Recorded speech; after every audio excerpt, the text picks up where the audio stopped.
after I died and I had to go for the auto phase. I had to go in as an X.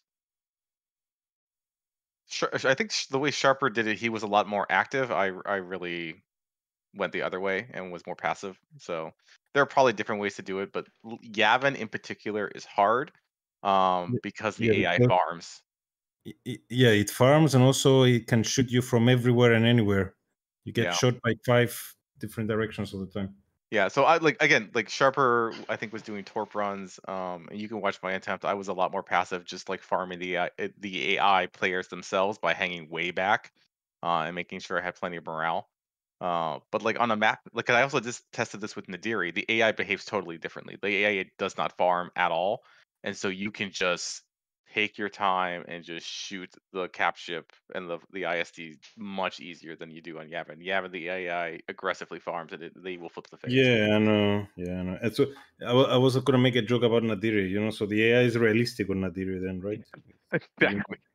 even And they though, and the it's helpful with Nadiri because you can break line of sight. Like in Yavin, you just get ganged up with yeah, there's no the line of sight. Yep. the interceptor with ion primaries and his two buddies that never miss, and they you just instantly melt. Yeah, and they have ions all the time as well. Yeah. Score, you're in. Yes, I am here. I will deafen myself, okay? Just to keep Yeah. focusing on. Right. Here we go.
The irony is, I probably did the worst start I ever did on this kind of thing ever. I was watching. It's like, oh no, that's a huge setback. Like when I was doing my testing, if I lost the flip, I would have to restart because I needed the nebs to get the cruisers and get the ISD. But you recovered pretty well. Like you did a significant amount of damage. I didn't think you would hold that well. Yeah, I had to try, right? If it was just practice, I would restart as well. But I had to try. Oh man.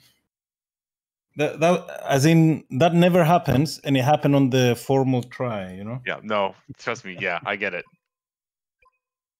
I didn't tell Myth to let me do it until I got it was 4 times in a row. And the first try I did is still the best one I ever done. The other 3, the 2 practices and the one I did with Scorer were much worse than the first one I managed to succeed with. I practiced it 2 days or 3 days, something like that, and I managed to bring up, let's say, very consistent, not 100%, but consistent, you know. So I was like, okay, we can do it. But the way I started, I was like, okay, oh shit. So is that your usual strategy to make torp runs? So I usually use the piercing torpedo instead of that one. But because we are Tech 6, I had to use that one. But that one is quite good as well because it's slower. It takes, it takes double the lock time almost, which makes it a bit more dangerous, okay? But it's good because it's good for the last phase, and it's also a little bit easier to finish off the frigates with the torps. At least that's what I found. The Goliath is better for killing the fighters, though. That's why I started with the Goliath. Because at the beginning, it was supposedly going to guarantee that I start first.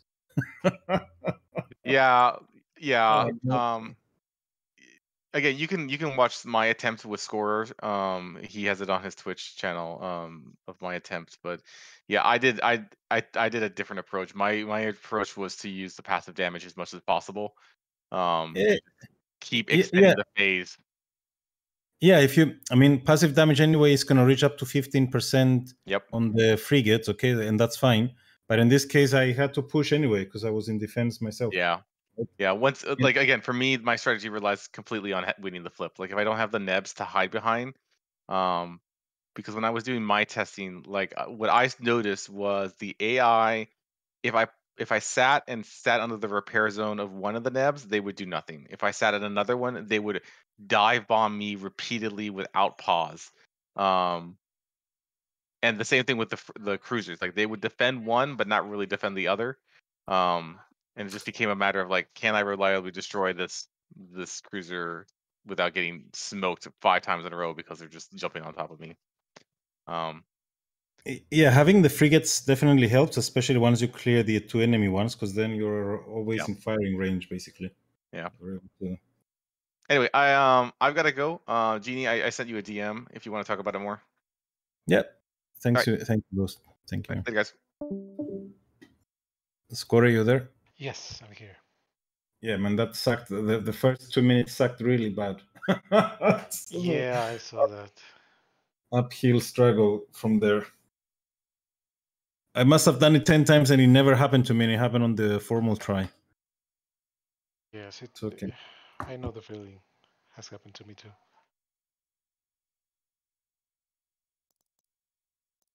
But they were going very, very fast on the... as in at the end, I was trying... You see, I started to even chase the AIs because the pilots were hiding. They were too far deep to kill them, to keep the phase going.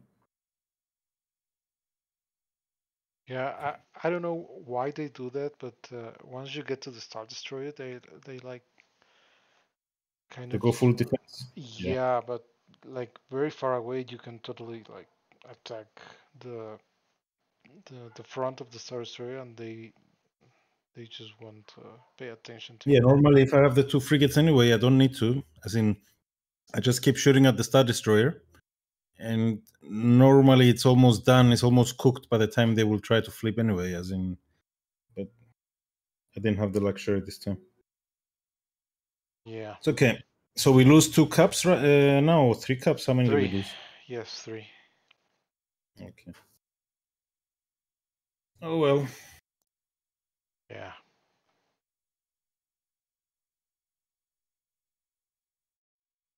I'll give it another couple of practices anyway. All right. I'm gonna stop streaming. Yeah, I can stream it if you want to watch it. I'll stream it for you.